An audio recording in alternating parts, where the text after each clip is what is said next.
She was 16 years old. She weighed 110 pounds. On the evening of September 9th, 1988, she walked 4 blocks from her best friend's house to her own front door in Ridgecrest, California. And she never made it inside. That is not a story about a girl who ran away. That is a story about a man who had spent 15 years making himself indispensable to this town, coaching its youth league teams, teaching Sunday school, running the community center's after-school program, so that when a girl went missing on his street, not one person thought to point at him.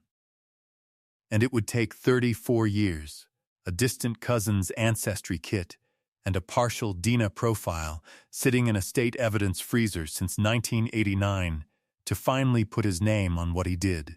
But before we get to any of that, we have to go back to Ridgecrest.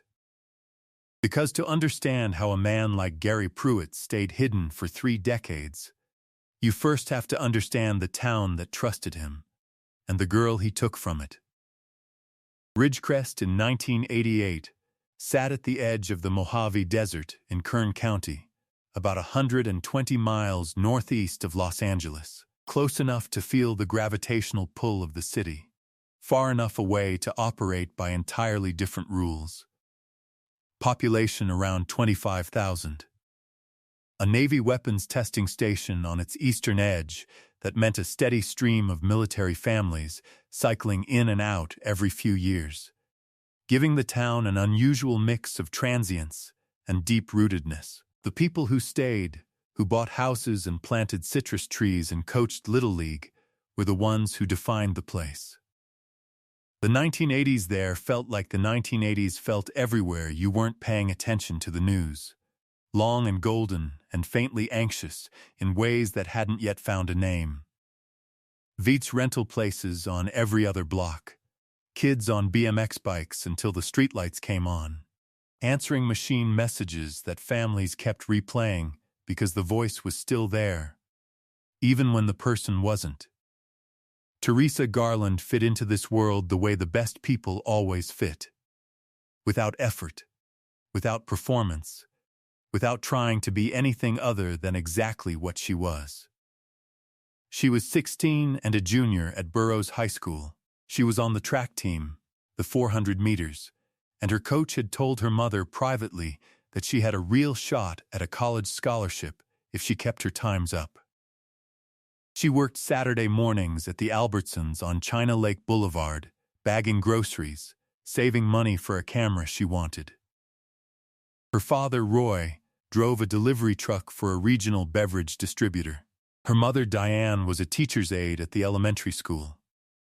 They lived on Drummond Street in a house with a concrete porch and a lemon tree in the backyard that Teresa had climbed as a child, and still climbed sometimes, for no particular reason, because it was there and it was hers.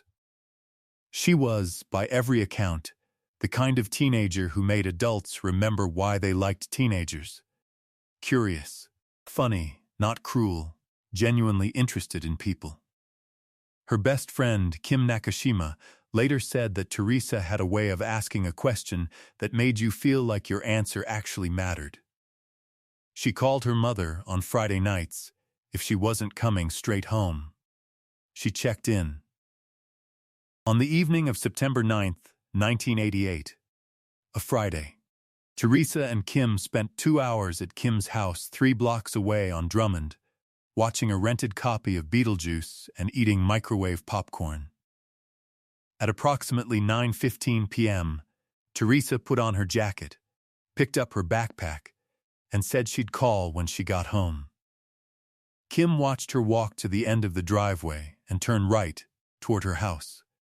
She never called. Diane Garland began to worry at 10 o'clock. By 10:30, she was at Kim's front door.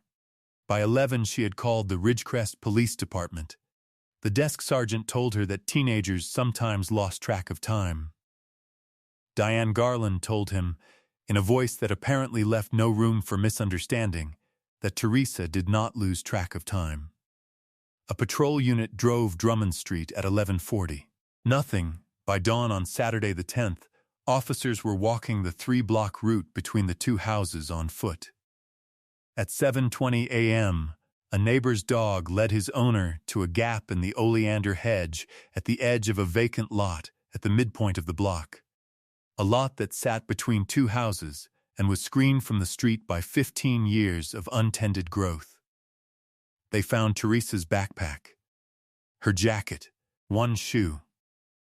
She was not there. The lead detective was a man named Frank Castellano, 12 years on the Ridgecrest force, methodical and deliberate, the kind of detective who wrote everything down and trusted very little that he hadn't confirmed himself. He secured the lot, called in the county sheriff's office for additional support, and began a canvass of every house within 3 blocks. The lot abutted the back fence of a property on Drummond Street belonging to a man named Gary Pruitt. Castellano knocked on Pruitt's door at 9 a.m. that Saturday. Pruitt answered in a bathrobe, looked appropriately alarmed when told what had happened, and said he'd been home all evening, which his wife Sandra confirmed. He said he hadn't heard anything unusual. He said Teresa was a wonderful girl. He said he'd do anything he could to help. He shook Castellano's hand at the door when the detective left. He was 38 years old. He had lived on Drummond Street for 11 years. He ran the after-school program at the Ridgecrest Community Center on Tuesday and Thursday afternoons. He coached a youth soccer team on Saturday mornings. He taught the middle school Sunday school class at Calvary Baptist Church. He had, at various points, helped Roy Garland fix a section of back fence, driven Diane Garland's car to the mechanic when hers wouldn't start, and kept an eye on the Garland house when the family went to visit relatives in Fresno the previous summer. He was, in the precise language that the community would later use when struggling to describe him, the kind of man you didn't worry about. The kind of man who was simply there, reliably, doing good things, year after year. Castellano put him on the canvas list and moved on. Teresa Garland's body was found 4 days later, September 14th, in the dry wash of a creek bed off a service road in the desert 6 miles east of town. She had been strangled. Forensic examination established that she had been assaulted. Evidence was collected. A rape kit was processed by the county crime lab and logged into the evidence system. The DNA technology to do anything with that sample did not yet exist in 1988. The investigation turned to known sex offenders in the county. A parolee from Bakersfield with a prior for assault was brought in and questioned and released. A transient who had been seen near the area that week was located in Barstow and cleared. The canal of investigation narrowed, slowed, and eventually went still. By Christmas, the case had no active leads. Gary Pruitt attended Teresa Garland's funeral. He sat 3 rows behind the family. He placed a white carnation on the pile with the others. He was seen, by multiple witnesses, crying. The years that followed did what years do. The Garland family held together in the way families hold together when the center of the thing is gone, reshaped, not the same shape, still standing. Roy Garland retired from the delivery route in 1999 and spent the next decade writing letters to the Kern County District Attorney's Office, to the California Department of Justice, to whoever he believed could be made to care. Diane left her teacher's aide job in 1994. She said she couldn't be in a school building anymore. She took work at the county library, which was quieter, and she ran the reservation desk for 12 years and knew every regular patron by name. They kept Teresa's room. They kept her track trophies on the shelf above the desk. They kept a photograph on the mantelpiece of Teresa, on the lemon tree in the backyard, maybe 14 in the photo, squinting into the sun, laughing at whoever was holding the camera. Kim Nakashima moved to San Jose after college and built a life there, and became a pediatric occupational therapist, and thought about Teresa every September 9th. And on random Tuesday afternoons, when something small triggered it. The smell of microwave popcorn, a particular angle of late summer light. Detective Frank Castellano retired from the Ridgecrest Force in 2003. He kept a copy of the case file, not the official one, a personal one, a folder of notes and photographs he had assembled over the years, in a filing cabinet in his garage. He looked at it sometimes. He did not close the case in his own mind. He never did. Gary Pruitt coached youth soccer in Ridgecrest until 2001, when his wife Sandra took a job in Sacramento and they moved north. He joined a church in Elk Grove within 3 months of arriving. He volunteered with the Parks Department Youth Enrichment Program. He was, by all available evidence, exactly as trusted in Elk Grove as he had been in Ridgecrest. The reward poster that Roy Garland had paid for himself in 1989, $5,000, Teresa's school photograph, the tip line number, was still taped in the window of Hannigan's hardware store on China Lake Boulevard 20 years later. The paper had gone the color of old newspaper. Nobody had ever called the number on it. Every unsolved case on this channel represents months of research, records, documents, the lives behind the files. If this work matters to you, take a second to like and subscribe, and drop a comment telling us where in the world you're watching from. It keeps this going. Now let's get back to Teresa. In the spring of 2021, the California Department of Justice launched an expanded review of cold case biological evidence as part of a statewide initiative to process backlogged samples through forensic genetic genealogy, the same technology that had identified the Golden State Killer 3 years earlier. The process works by uploading a crime scene DNA profile to public ancestry databases, tracing the biological family tree of the unknown contributor through distant relatives, and narrowing down to a specific individual through a combination of genealogical research and conventional DNA confirmation. Teresa Garland's case was flagged for inclusion. Her 1989 rape kit had been properly preserved, logged, sealed, transferred to the State Evidence Facility in Sacramento when the Kern County Lab was reorganized in 2004. The sample was intact. A forensic genealogist named Priya Mehta was assigned the profile in August 2021. She uploaded it to a public ancestry database, cross-referenced the resulting family matches, and began building a family tree from the outside in, third cousins, second cousins, tracing lineage forward through generations of public records, obituaries, birth announcements, voter rolls. The work takes weeks. It is meticulous and it is quiet, and from the outside it looks like nothing is happening. On a Wednesday morning in October 2021, Priya Mehta pulled up a name that kept appearing at the center of 3 separate genealogical lines converging on the right age, the right geography, the right timeline.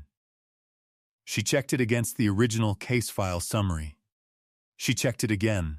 Then she called the cold case unit at the Kern County Sheriff's Office and told the detective assigned to Teresa's file that she had a candidate. The name was Gary Pruitt. He was 71 years old. He was living in Elk Grove, California. He was still a member of his church. The detective assigned to the case was a woman named Sergeant Lisa Contreras, Kern County Cold Case Unit, 8 years working unsolved homicides, careful and exact in the way Castellano had been careful and exact 30 years before. She requested Pruitt's current address and began building a surveillance operation, not to confront him, not yet, but to collect a discarded DNA sample. A coffee cup, a cigarette, anything he had touched and left behind. On a Thursday morning in November 2021, Gary Pruitt drove to a Starbucks in Elk Grove, ordered a coffee, stayed for 40 minutes reading the newspaper at a window table, and left the cup on the table when he walked out. A plainclothes officer collected it within 90 seconds. The lab comparison took 11 days. On November 29, 2021, the result came back. The DNA from Gary Pruitt's coffee cup matched the DNA recovered from Teresa Garland's rape kit in 1988. It was a full profile match. After 33 years, the sample that had been sitting in a state freezer had found the man it belonged to. Lisa Contreras called Frank Castellano that evening. He was 76 years old and retired and living in Palm Springs. He picked up on the second ring. She told him what they had. There was a silence on the line. Then Castellano said, quietly, that he had always known it was someone she trusted. That was what had kept him up for 30 years. Not the not knowing who, the knowing, in his bones, what kind of person it had to be. Gary Pruitt was arrested at his home in Elk Grove on the morning of December 8, 2021. 2 Kern County Sheriff's investigators and 2 Sacramento County deputies knocked at 7:45 a.m. Sandra Pruitt opened the door. She had been married to him for 44 years. She stepped aside when they told her why they were there, and she did not say a word. His neighbors in Elk Grove described him as a friendly man, a churchgoer, someone who always waved from the driveway, someone who brought food to the block party. One neighbor, who had known him for 12 years, said she would never have believed it if they hadn't shown her the evidence. And then she said something that the detective later noted in her report, because it was the same thing people always said. In every case, in every town, she said she'd never seen him lose his temper. Not once. Not in 12 years. That was, of course, precisely what he had been building for 44 years. The careful, accumulated, reinforced architecture of a man no one worried about. In Ridgecrest, the reaction was different. People who had known Gary Pruitt in the 80s, who had watched him coach their children, who had sat next to him in church, who had trusted him with their neighborhood, described a particular kind of cold shock that is different from ordinary surprise. Not the shock of something unexpected, but the shock of something finally named that you had been carrying unnamed, somewhere below the level of thought, for decades. Roy Garland received a call from Sergeant Contreras on the morning of the arrest. He was 73 years old, still in the house on Drummond Street, still with the lemon tree in the backyard. He later told a journalist from the Bakersfield Californian that he sat down at the kitchen table after the call and didn't move for 2 hours. He said it wasn't what he'd imagined feeling. He said he'd expected relief and gotten something heavier than relief. A grief he hadn't known was still waiting for him. Because finally knowing the who of it made the how of it real again in a way it hadn't been in a long time. Gary Pruitt was charged with first-degree murder and rape. He entered a not guilty plea. Facing the DNA evidence, a full profile match on both the crime scene sample and a confirmatory buccal swab taken at booking, his defense had limited ground to work with. In September 2023, after pre-trial motions and a 2-week trial, the jury deliberated for 3.5 hours and returned a guilty verdict on both counts. Gary Pruitt was sentenced to life without the possibility of parole. He was 73 years old. He was taken from the courtroom looking at the floor. Teresa Garland was 16 years old. She ran the 400 meters, and she was getting faster. She worked Saturday mornings so she could buy a camera. She called her mother on Friday nights when she wasn't coming straight home, because that was the kind of person she was. On a September evening in 1988, she walked 4 blocks and never arrived, and the man responsible spent the next 33 years being trusted by every community he chose to enter. He coached other people's children. He stood in pews. He shook hands. He was never once the man anyone pointed at, because he had spent a lifetime building a version of himself that no one would point at.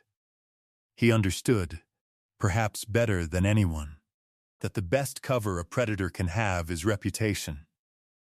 What broke him was biology.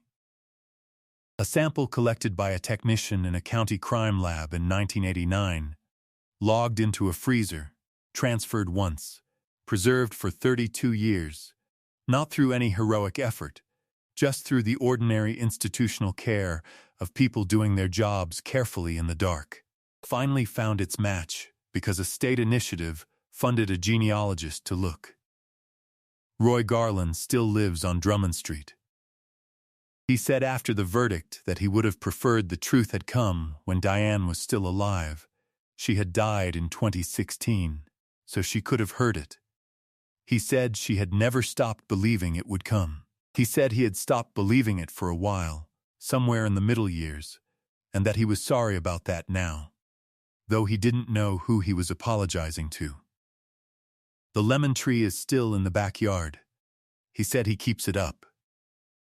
The Teresa Garland case is now cited in California legislative discussions around mandatory long-term preservation of biological evidence in unsolved cases. There are still counties in the state that lack consistent cold case DNA review protocols. Roy Garland submitted written testimony to a legislative committee in 2022, arguing for standardized funding. His daughter's name is in the hearing record. Consider what it means that Gary Pruitt was caught not by a witness, not by a confession, not by a mistake, but by the DNA profile of a distant cousin who submitted their saliva to an ancestry website to find out what percentage of them was Irish. Do you believe the sentence was just? And what does it tell us that a man can spend 34 years inside the most trusted roles a small community offers? Coach, teacher, churchman, neighbor, and that the trust itself is what made the hiding possible. Justice came for Teresa Garland after 33 years. It came through a frozen sample, a genealogist's patience, and the quiet institutional care of people who kept the evidence when there was no reason to believe it would ever matter. If you think that kind of persistence is worth honoring, subscribe so you don't miss the next case. More cases are waiting in the description below. Thank you for being here.